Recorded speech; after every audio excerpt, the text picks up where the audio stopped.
Tonight, someone will not reply. You will see the message sitting there, delivered, seen, nothing. And in that quiet space, your brain will begin to write a story. Maybe they are angry. Maybe you said something wrong. Maybe something has changed and everyone else knows it before you do. But the real answer is far stranger. Your brain does not hate silence because silence is empty. Your brain hates silence because, for most of human history, silence was information. A quiet forest was not peaceful. It was suspicious. A quiet camp was not relaxing. It meant someone had noticed something before you had. A silent face was not neutral. It could mean judgment, rejection, danger, or a decision that had not yet been spoken out loud. So, when a modern conversation suddenly stops, your ancient brain does not treat it like a small digital delay. It treats it like a missing signal. And missing signals were never small. They were survival problems. You live in a world filled with sound. Notifications, traffic, music, voices, but the most powerful sound in your social life may be the sound that does not happen, the reply that does not arrive, the laugh that does not come, the room that goes quiet after you speak. It feels small, then it feels enormous. Why? Because your brain is not only listening to words, it is listening for confirmation that you are still safe inside the group. For your ancestors, that group was not a lifestyle choice. It was food. It was warmth. It was protection. It was someone noticing the predator behind you before your own eyes did. To be near others was to be more alive. To be pushed away from others was to become easier to kill. That sounds dramatic now because today you can be alone in a room and still have electricity, food delivery, and a glowing rectangle full of people. But your nervous system was not built for that world. It was built in a world where distance from the tribe had a cost, and sometimes silence was the first sign of that distance. A face stops responding, a group stops laughing, a voice stops answering. Before anyone says you are out, your brain already begins to check whether you might be out. This is why silence can feel heavier than a clear answer. A clear answer gives your brain a shape. Yes, no, come here, go away. But silence gives your brain an open space, and the brain is not comfortable leaving open spaces empty. It fills them, usually with threat. The psychologist Bluma Zeigarnik noticed something strange almost a century ago. People remember unfinished tasks better than finished ones. This became known as the Zeigarnik effect. In plain language, your mind keeps grabbing at things that feel unresolved. A completed moment can close. An unfinished moment keeps blinking. Silence is social, unfinished business. It is a sentence with no ending. A door left half open, a face you cannot read. So your attention comes back to it again and again. You check your phone. You replay your last sentence. You search for tone and punctuation. You turn one tiny pause into a full investigation.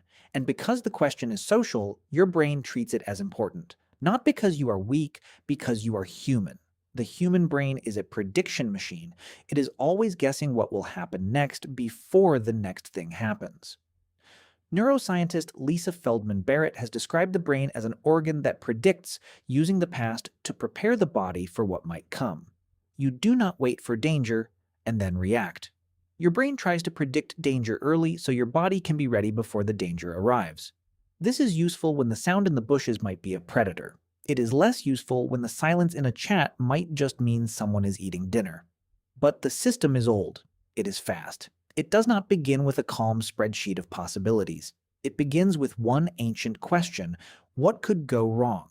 That question kept your ancestors alive. If the grass moved and you assumed wind, but it was a predator, you could die. If the grass moved and you assumed predator, but it was wind, you wasted a little energy. This is sometimes called the smoke detector principle, described by psychiatrist Randolph Nessa. A smoke detector is designed to be wrong in one direction. It would rather alarm too often than stay silent during a real fire. Your social brain works in a similar way. It would rather overreact to signs of disconnection than miss the beginning of real exclusion. So silence becomes smoke. Maybe there is no fire, but your brain smells danger anyway. This is why the worst interpretation often arrives first. Not the most accurate one, the most protective one. Someone pauses before answering, and your brain does not gently say, maybe they are busy. It says, something is wrong. The group goes quiet, and your brain does not gently say, maybe everyone is tired. It says, You have made a mistake. A friend gives a shorter reply than usual, and your brain does not gently say, maybe their day is crowded. It says, the bond is changing. Is that irrational? Sometimes. But irrational does not mean random. Your brain is following an old survival math. Better to feel the alarm too early than to miss the signal too late. The problem is that modern life creates endless, ambiguous silence. A person can see your message and not answer for 10 different harmless reasons. They are driving. They are overwhelmed. They opened it by accident. They planned to reply later. They forgot. Their attention was pulled somewhere else. But your brain does not receive those reasons. It receives absence. And absence is the perfect canvas for fear. The psychologist Daniel Kahneman, along with Amos Tversky, showed how powerfully the mind reacts to possible losses. People often feel the pain of losing something more strongly than the pleasure of gaining something similar. In plain English, losing feels louder than winning. This matters in silence because silence often feels like a possible loss. Loss of approval, loss of closeness, loss of certainty, loss of your place in someone else's mind. Even before anything has actually happened, your body starts preparing for the feeling of something being taken away. Your stomach tightens. Your chest feels strange. Your attention narrows. You are not just thinking about the silence. You are feeling a possible future as if it has already begun. This is one reason silence can hijack a whole day. Nothing happened. That is exactly the problem. Nothing happened. So your brain keeps trying to decide what the nothing means. And the more important the person is, the louder the silence becomes. If a stranger does not answer, you may barely notice. If someone you care about does not answer, your brain starts searching history. Did their tone change? Did they use fewer words? Did they stop adding emojis? Your brain may imagine the worst, not because it believes the worst is true, but because it wants to be prepared if the worst becomes true. The scary story is a rehearsal. It is your mind saying, if this happens, what will you do? If you are rejected, how will you recover? If the group turns away, where will you go? If the bond breaks, how will you protect yourself? This rehearsal can feel like insight, but often it is only alarm wearing the costume of insight. It feels meaningful because it is intense, but intensity is not accuracy. A fire alarm is loud, whether or not there is a fire. So the question is not, why does your brain do this? The question is, why would it ever stop? For thousands of generations, the cost of underreacting to social danger was high. A person who missed signs of anger, distrust, or exclusion could lose allies. A person who noticed too many signs might feel stressed, but they stayed alert.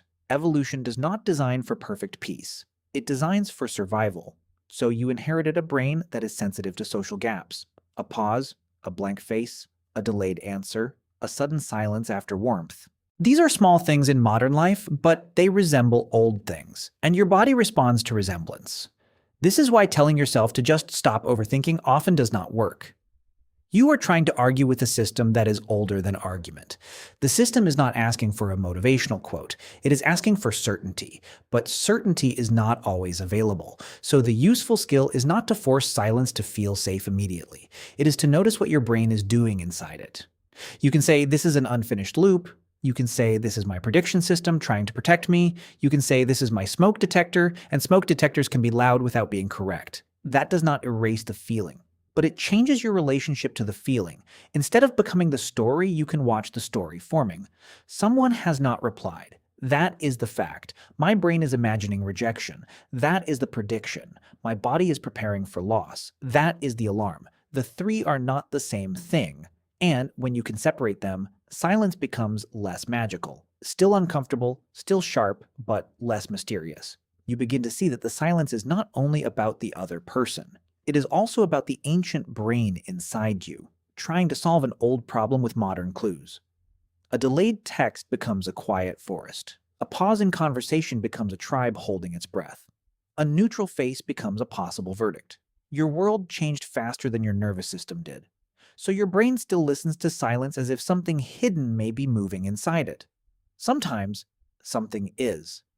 Sometimes, there really is tension. Sometimes there really is distance. Sometimes, someone is avoiding a truth they do not want to speak.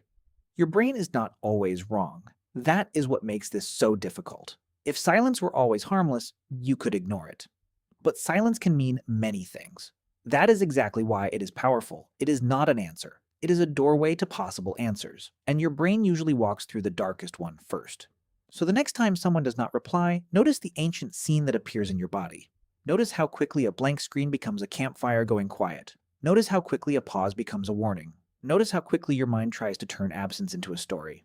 Then remember this: silence is not proof. It is pressure. It presses on the oldest parts of you, the parts that learned that belonging was survival and uncertainty could become danger. The quiet may mean something, or it may mean nothing at all. But your brain will not wait calmly for the answer, because your brain did not evolve in a world where missing signals were harmless. Tonight, someone will not reply. And now you know why the silence will not feel empty.